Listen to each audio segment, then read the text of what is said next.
Pessoal, boa noite a todos. Espero que estejam todos bem, né? Todos aí correndo dessa maldita doença, né? Cada dia a gente está vendo aí que mais e mais pessoas estão se contaminando, né? Com essa doença maldita. Muitos amigos aí, eu mesmo já perdi 6 familiares para essa doença maldita, né? Então não é brincadeira, meia dúzia do meu sangue foram por espaço por conta dessa doença. Fora os amigos, né? Os conhecidos, colegas de trabalho, isso aí a gente fica meio assustado com esse trem. Mas vamos tocando a nossa vida, né? Porque enquanto Deus permitir que a gente fique na Terra, vamos ficando aí e ficar da melhor maneira possível. O colega perguntou sobre a questão do trabalho. Daqui a pouquinho, quando entrar mais pessoas, nós estamos aqui agora com 19 pessoas, 18, né? Eu comento sobre o trabalho, tá? Ele ainda, eu acho que é para quinta-feira, tem muito tempo para vocês realizarem o trabalho. Algumas pessoas já até entregaram o trabalho, tá, pessoal? Mas daqui a pouquinho eu falo para vocês, deixa chegar mais um quórum legal, que aí eu falo para todo mundo uma vez só, beleza? Bora lá. Vou refletir aqui, né? Vou colocar aqui para a gente o material que nós estávamos vendo na sexta-feira. A gente daqui a pouquinho encerra ele, né? Encerramos esse material e já começamos novo material. Eu já coloquei esse material lá no Live, mas assim que encerrar nossa aula hoje, eu coloco também no grupo do WhatsApp, tá? Caso fique melhor para alguém baixar, né? Que às vezes no grupo do WhatsApp fica mais fácil baixar do que ficar procurando lá no Live. Alguns materiais lá no Live, pessoal, eles vão ficar fracionados, né? Fragmentados. Por quê? Lá só cabem 4, acho que gigabytes, megabytes, né? Então, tem materiais que tem 8, 9, 10 megabytes, né? E aí não cabem lá. Aí tem que fracionar, parte um, parte 2, parte 3. Mas nos grupos do WhatsApp eu consigo colocar esse material inteiro, né? Um material único e exclusivo, não é fracionado. Beleza? Outra coisa que eu quero falar para vocês, eu tive um problema na sexta-feira. A gente encerrou a nossa aula normalmente sexta-feira, só que o bendito do Zoom não salvou o segundo e o terceiro tempo da nossa aula, pessoal. Ele está com essa história de não salvar, né? Eu postei já a primeira, acho que foi no sábado mesmo, ou no domingo. Eu não lembro, acho que foi no sábado. Eu postei a parte um, né? Que é a única que sobrou. Então ele está com essa história. Então não salvou nem a segunda parte, nem a terceira parte e nem a chamada. A chamada eu gosto de salvar justamente para eu fazer conferência, se precisar, né? E às vezes eu errei ali, vamos supor, que estou vendo o nome da Sheila, né, da Ana Clara e da Jaqueline. Às vezes eu coloquei falta por um motivo. Ô, professor, eu sou a Jaqueline, eu estava na aula no dia 3, o senhor colocou falta para mim. Eu vou lá no dia 3 e confiro na chamada, ver se realmente ela estava, na gravação. Então, não salvou, pessoal, nem o segundo tempo, nem o terceiro tempo e nem a chamada, sabe? Mas o Zoom está com essa história, né? A turma de vocês não é a primeira vez que acontece isso comigo. A turma de vocês já é a quarta vez que acontece comigo esse ano, né? Eu nunca tinha trabalhado com o Zoom, eu sempre trabalhei com o Meet e com uma outra plataforma que agora eu esqueci, né? Mas, assim, muito bacana a gente trabalhar com novas plataformas, mas ele está com essa falha aí, tá, pessoal? Beleza? Na semana passada, na sexta-feira, e qualquer dúvida que vocês tiverem em relação à aula, fiquem à vontade, parem, né? Se quiserem fazer alguma colocação, ô professor, preciso fazer uma colocação aqui, preciso contar um caos que aconteceu, fiquem à vontade, a gente está aqui para isso, beleza? Na sexta-feira a gente viu que paramos aqui na falsidade ideológica, né? E nós vimos que isso é um crime dentro do nosso ramo de trabalho, né? Que é a enfermagem, tá? Então, a gente, em qualquer ramo, isso aí é um crime, né? Falei a questão de você, às vezes, checar uma medicação e não checar, né? Que possa vir a prejudicar o seu paciente e assim por diante. Aí, aqui embaixo, no Código de Ética de Enfermagem, está falando o seguinte, no capítulo 3, do ensino, da pesquisa e da produção técnico-científica. Pessoal, a maioria dos hospitais brasileiros, eles não são somente prestadores de assistência, né, prestadores de serviço de assistência médica hospitalar, mas eles também são instituições de ensino e pesquisa, né? Por quê? Existe convênio entre os cursos técnicos, entre as faculdades diversas, né, as universidades, para que os alunos façam, por exemplo, os estágios supervisionados dentro dessas instituições. E quando vocês vão para campo de estágio, pessoal, existem normas, regras e rotinas para serem seguidas. Por exemplo, eu vou dar um exemplo para vocês. Tem pessoas aqui que estão no período lá na frente, tem pessoas que estão no período, nesse período mesmo, que é o quarto período, né? Tem pessoas que só estão pagando essa matéria, beleza. Tem pessoas que já foram para campo de estágio, isso não interessa, mas quando vocês vão para campo de estágio, é feito um treinamento com vocês antes, é feito reuniões com vocês antes, né? São feitas reuniões com vocês antes, justamente para vocês entenderem alguns aspectos dentro do campo de estágio. Existem normas e rotinas que o estudante precisa entender, né? Ele precisa entender. Uma coisa que eu sempre falo com todos os alunos que já passaram comigo em campo de estágio, não foram poucos não, pessoal. De 2009 para cá, foram mais ou menos uns 500 a 700 alunos, muito mais em campo de estágio de 2009 para cá, aqui no Tocantins, né? Eu acho que já passou de 700 alunos, então, entre curso técnico e nível superior, né? Então, assim, já passaram de 700 alunos. Então, é muita gente que já passou em campo de estágio comigo. E aí eu sempre oriento uma coisa. Uma das primeiras coisas que eu oriento o aluno é nunca bater de frente com ninguém dentro de um campo de estágio, né? Nunca bater de frente, porque se você arruma uma confusão dentro do campo de estágio, a instituição concedente do estágio, ela não quer saber se aquele aluno ele é problemático ou estava num dia ruim, não. A instituição ela tira todos os alunos do campo de estágio daquela determinada instituição. E aí vai fazer uma auditoria. E essa auditoria leva, em média, 6 meses a um ano para ela ficar pronta. Aí até descobrir quem foi que começou a confusão, toda a turma já reprovou, né? Toda a turma já perdeu o estágio. Aí se ia formar agora em 6 meses, não forma, vai formar daqui mais 6, ou daqui talvez mais um ano, né? Então aí que está o problema. Você Nunca quer dizer batam que de um frente. faz e todos pagam? Não entendi? Quer dizer que um faz e todos pagam? Todos pagam, pessoal. Infelizmente, não retira somente aquele aluno de campo de estágio.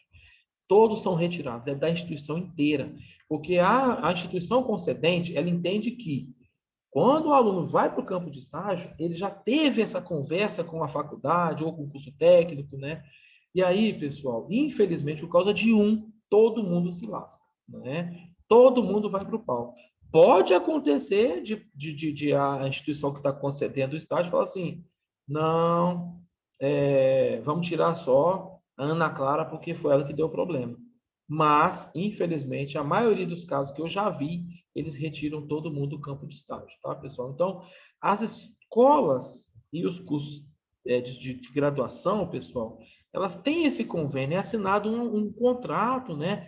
É assinado esqueci o nome daquele trem que assina. Então, assim, assina um documento, né, um termo de comprometimento, né, do aluno com a instituição, e concedente com a Constituição que está solicitando o estágio, né?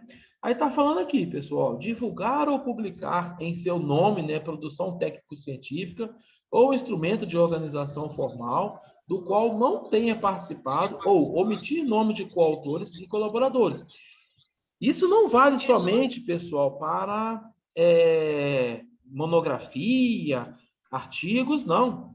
Isso vale para prova, para trabalho, em graduação, né? Então, assim, quando a gente fala aqui no Código de Ética da falsidade ideológica, né, do plágio, principalmente, a gente está falando justamente sobre isso. Eu comentei com vocês no primeiro dia de aula que na outra turma que eu estava, que eu encerrei agora semana passada, se eu fosse dar zero nos trabalhos de todos os alunos, ia mais de 60% da turma, né? Porque quando você olhava um trabalho e olhava outro, era idêntico. Então, quem é que fez? Um fez, passou para os outros, né? Ou um fez e passou para um, e aquele um passou para mais três, e aqueles mais três para mais seis, e assim foi multiplicando, né? Então, a falsidade ideológica, pessoal, é muito complicada. Ela é comprometedora.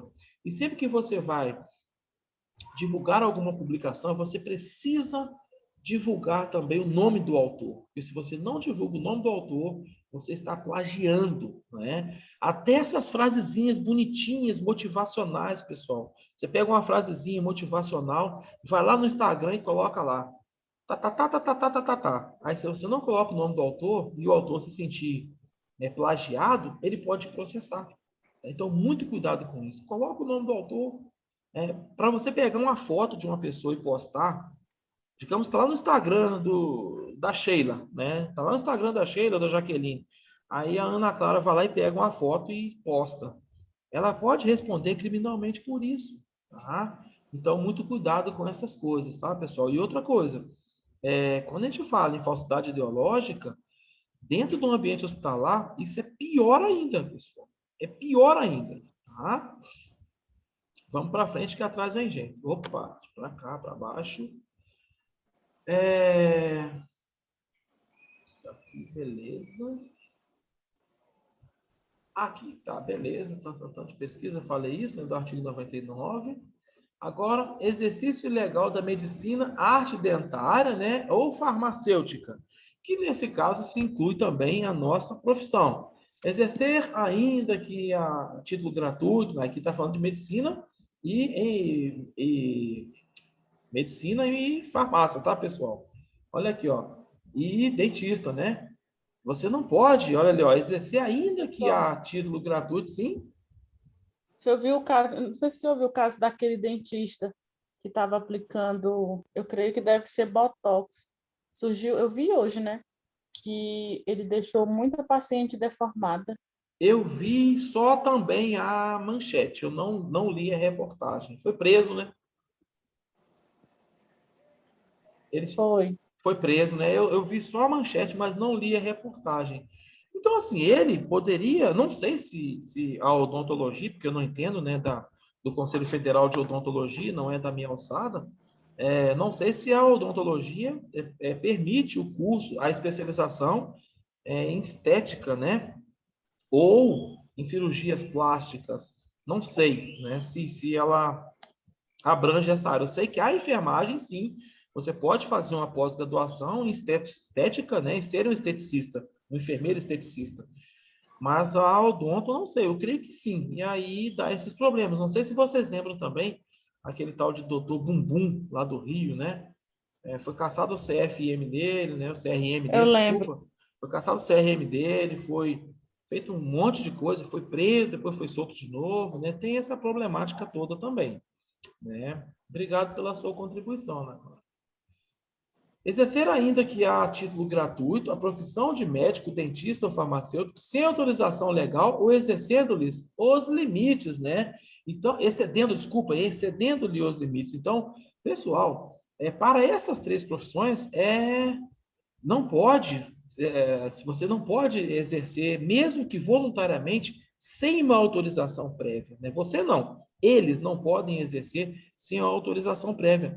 É aquele caso que eu já até conversei com algumas turmas sobre, por exemplo, a questão do estágio voluntário. Tem muitos alunos que me procuram falando assim, professor, eu estou trabalhando só meio período, por exemplo, eu trabalho de manhã, estou com a tarde livre e estudo só à noite. Será que não teria como eu fazer um estágio numa instituição voluntária?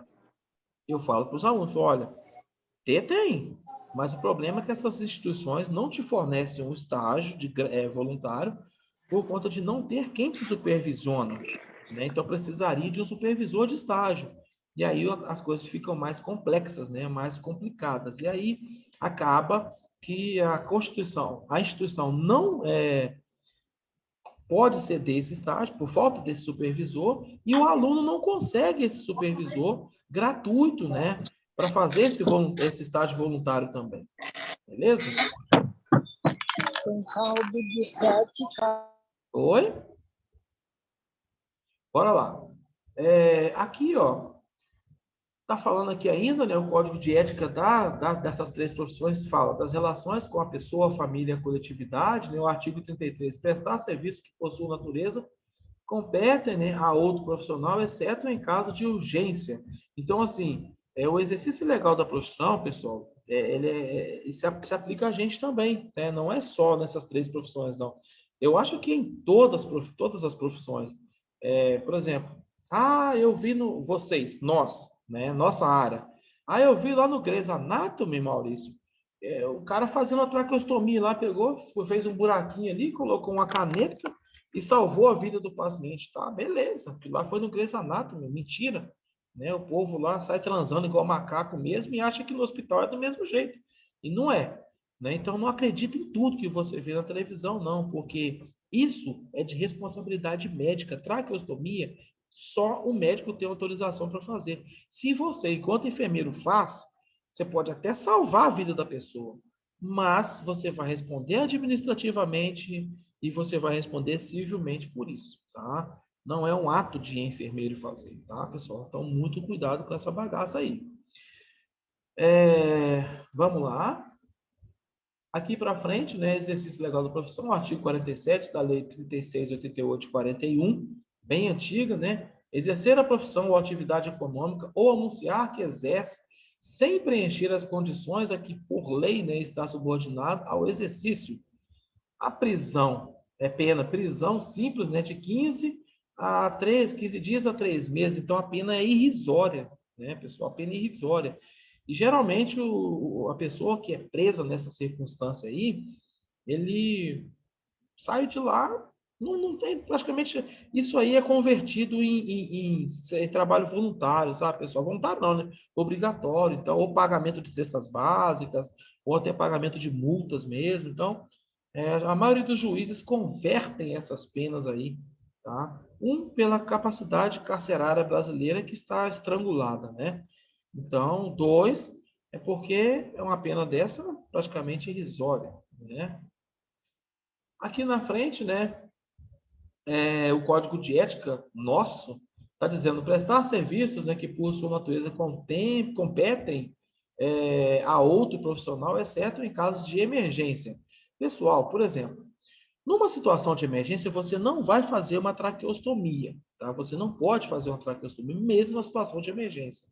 Porque se vocês lembram quando vocês estudaram anatomia, a região aqui da nossa traqueia, onde é feita a traqueostomia, ela é muito vascularizada, pessoal. Passam veias e artérias bem calibrosas nessa região, né? E se por aventura você vai lá com um bisturi, uma tesoura, uma faca e corta, né? Faz uma incisão, né, numa dessas estruturas, consequentemente, você salva o paciente de uma engasgadura, a vítima, né? Mas você pode matar a vítima por uma hemorragia interna, né? Então aí que está o problema. Então, infelizmente. E outra, pessoal, tem gente que pensa que fazer traqueostomia é só chegar ali e fazer, né? E já está pronto. Não é assim que funciona. Eu trabalhava na atividade no interior do Rio de Janeiro e tinha um médico que trabalhava com a gente lá, que ele falava com a gente mesmo, sabe? Só que ele era sobrinho do secretário de saúde e ele falava com a gente, olha, se chegar paciente para traqueostomizar, pode ir lá dentro do bloco chamar os médicos do bloco, porque eu não sei fazer, né? E como é que ele trabalhava numa urgência e emergência? Aí nós fizemos um abaixo-assinado e conseguimos tirar ele da urgência e emergência e mandamos ele lá para a clínica médica. Não que a clínica médica seja uma especialidade de menos importância para a medicina, não é. Só que urgência e emergência você faz agora e salva, ou você não faz e vai morrer, né? Então não dava tempo de chamar médico e bloco cirúrgico, né? Cirurgião, né? Beleza? Aqui, pessoal, alguma dúvida em relação ao que a gente viu, tá? Vocês viram aí que desde sexta-feira a gente está vendo umas coisas bem bacanas, né? Falamos sobre missão de socorro, abandono de incapaz, né? Lesão corporal, homicídio, falamos sobre aborto, né? Eu falei com vocês que eu não ia aprofundar muito em aborto, porque hoje, nós íamos iniciar, né, os dilemas éticos, que aí inclui o aborto, né? Mas como os meus materiais, eles são completos, eu não ia desfazer de alguns slides desses, né? Eu prefiro deixar esses slides aqui e quando chegar lá, o que a gente já falou aqui, eu só pulo para frente. Beleza? Alguma dúvida, pessoal? Alguém quer falar alguma coisa? Tá de boa? Olha só, eu vou, então, colocar aqui. Alguém falou alguma coisa? A Jaqueline falou. Aí, ó, tá vendo? Hora facial. Muito obrigado, Jaqueline. Não sabia, tá vendo? Mas é o que eu tô falando, pessoal. Como eu não. Obrigado pela sua contribuição, pessoal. Ô, Jaqueline. Então, pessoal, como eu não entendo nada do Conselho Regional de Odontologia, nem do Federal de Odontologia, né? Não estudei nada sobre as leis deles, a gente tem muitas leis para estudar, né? Referente à nossa matéria, né? Nossa profissão.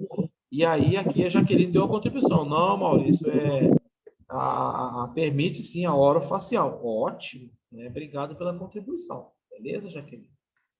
Vivendo e aprendendo, né? Deixa eu só pegar um outro materialzinho aqui para nós, tá, pessoal? Que é um material bem legal. Eu já postei esse material no grupo, desculpa, no live. E mais tarde, quando encerrar a aula aqui, eu posto no grupo também, beleza?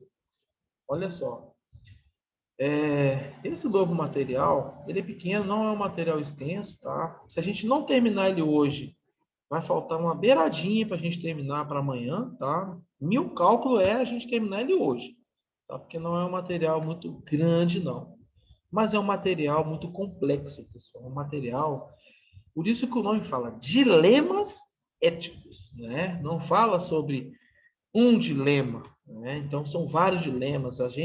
Quando a gente está no nosso campo de atuação, pessoal, a gente está como essa figura aqui, ó, e algumas situações, essa imagem aqui nos mostra o que é o dilema, né? Você tem ali um bichinho falando com você, não faça, vai dar problema. E tem um outro lá, faz, aí não tem problema nenhum, não, moço, relaxa, né? Isso acontece não só na nossa profissão, mas acontece em todas as profissões, em todos os ramos, né? E não é só em profissão, acontece dentro da nossa casa, acontece dentro de uma igreja, acontece dentro de qualquer lugar, né? Então, assim, a gente tem esses dilemas mesmo para a gente percorrer e desenvolver e resolver, né? Você precisa decidir, beleza? Então, ética, pessoal, a gente já falou um pouquinho lá atrás sobre ética, vamos só recapitular. Daqui 10 minutos, pessoal, vai cair a nossa conexão. Eu mando um novo link lá no grupo do WhatsApp para vocês, beleza? Olha só.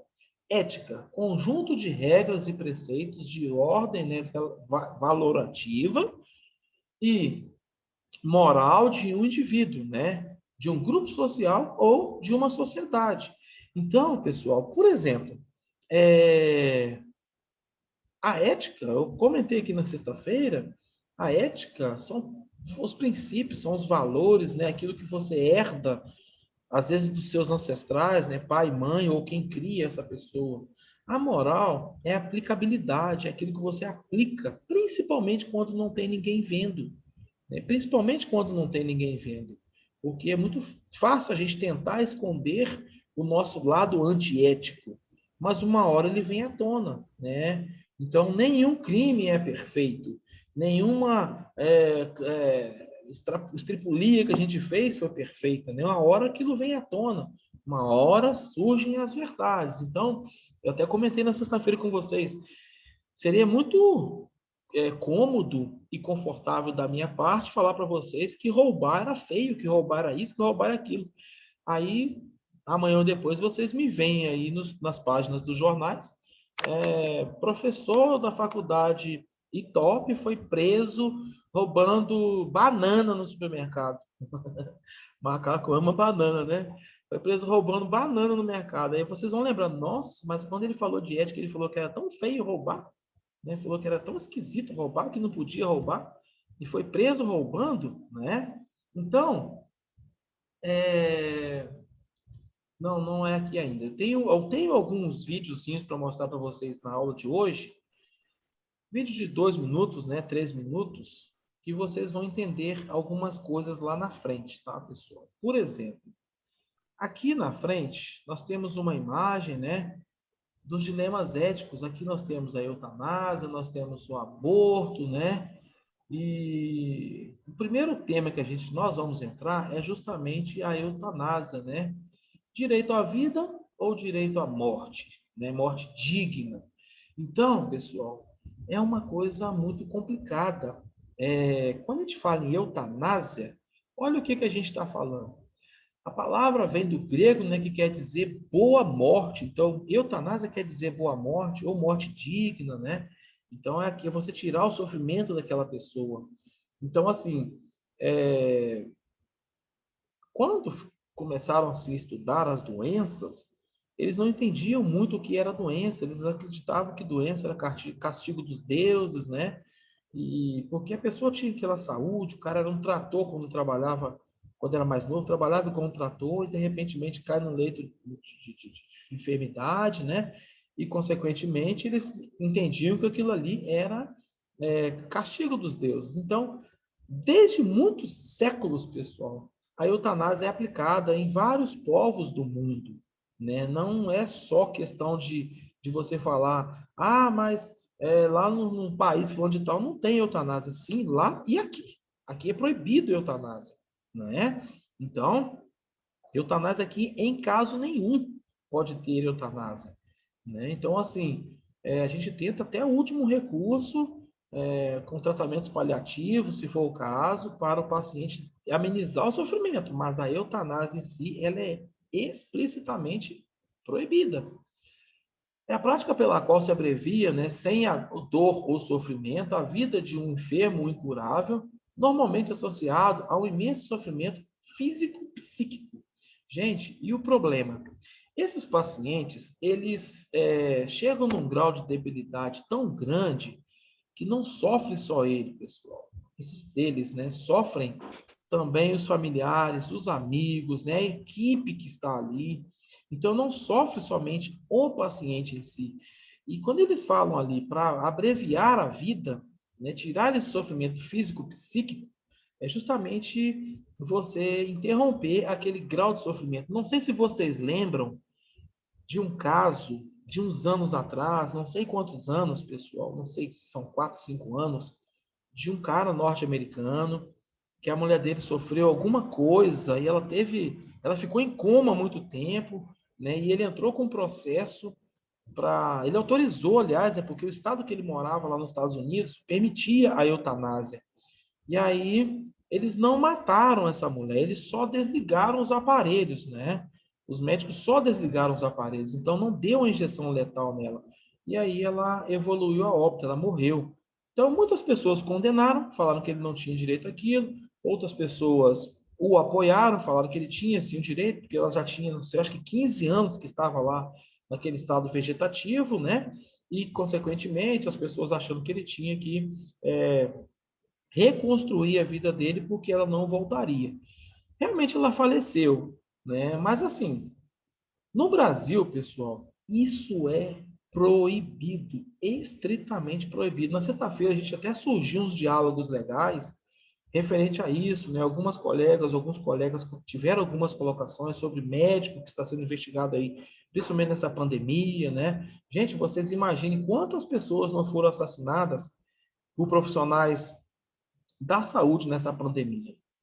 Vocês imaginem quantas pessoas não foram assassinadas. Porque o mau-caratismo, pessoal, não está só lá no bandido, não. Existem profissionais da saúde. Quando eu falo profissionais da saúde, eu estou falando todo mundo. Existem profissionais de má índole, sabe? Que deveriam estar presos, né? Então, e estão trabalhando e fazendo aí essas atrocidades, essas asneiras, né, com os pacientes. Então, Aquele pessoal, médico de Santa Catarina, né, professor? Matando o sim, povo. né? Então, assim, aquele lá é um caso explícito, né? Aquele de Santa Catarina. Então, porque um cara daquele lá, se provar a culpa dele mesmo, ele deveria nunca mais sair da cadeia, né? Tem o caso daquela médica, eu não sei se vocês lembram, que surgiu uma confusão danada, vocês devem se lembrar disso, alguém deve se lembrar. Eu não lembro que estado que era, pessoal. Ela até tem o cabelo curtinho. Ela era diretora de uma UTI, de um grande hospital. E aí tem áudios dela é, falando sobre isso, né? Ela falava sobre o PP. Gente, o PP, ele é normal. O que é o PP? Parar, parou. Vocês podem pegar qualquer manual, livros de artigos de primeiros socorros, de urgência e emergência. Se vocês acharem em urgência e emergência, em primeiros socorros, que paciente terminal, não podemos fazer a eutanásia, mas o paciente é terminal, está numa UTI ou está em casa, de tratamento paliativos, e ele teve uma parada cardiorrespiratória, e nós temos que fazer a reanimação, Vocês me mostrem, porque eu vou rasgar o meu Corém e nunca mais eu quero saber de enfermagem. Não existe isso, pessoal. Paciente terminal, a gente não tenta reanimar. Agora, a gente só tenta reanimar paciente que a gente sabe que tem condição de ter uma sobrevida. Paciente terminal, não. Aquele paciente que está só em tratamento paliativo, não é que a gente torce para ele morrer, mas a hora dele é Deus quem vai falar. E aí ela foi presa, foi caçado o CRM dela, chamaram a mulher de demônio, chamaram a mulher disso, daquilo. Eu falei, gente, isso está errado. Eu escutei os áudios, né, porque foi divulgado nas mídias, demonizaram a mulher. Ela entrou com o processo, ganhou o processo, tiveram que pagar os 5 anos de salário dela, acho que 4, 5 anos de salário dela, que ela ficou afastada, que ela foi afastada do hospital, recebeu uma indenização de não sei quantos milhões do hospital e voltou a atuar. Entendeu? Porque, gente, o PP, ele existe. Professor, O PP, ele existe, sim, por gentileza. tem uma série no Amazon, né? No Aham, Premier Video. Eu não lembro se é Médico Chicago, uma coisa assim, Médico Chicago, que tem uma mulher, nesse caso aí que o senhor falou, ela já era paciente terminal, sim, se não me lembro, era câncer, e ele queria o médico de todas as formas ajudar ela, procurar a cura, e o marido dela não aceitava, né? Até que, parece, se não me engano, ela teve uma parada cardíaca, né? E sim. aí ele, quando o médico soube, saiu correndo, tentou reanimar ela, até que ela voltou. E aí ele teve esse negócio, você falou, teve um processo, né? Sim, sim. Fez. E acabou que a mulher morreu e ele foi afastado da urgência e emergência. Ele fugiu à ética médica, né? Ele fugiu à ética médica. A ética médica não permite isso, pessoal. Quando eu falo ética médica, eu estou falando de todos nós, tá, pessoal? Não estou falando só dos médicos, não. Então, ele feriu a ética médica, porque não é previsto isso. Paciente terminal, a gente não pode prolongar o sofrimento. Se Deus chamou, é para chamar, né? Lógico que eu acredito em Deus,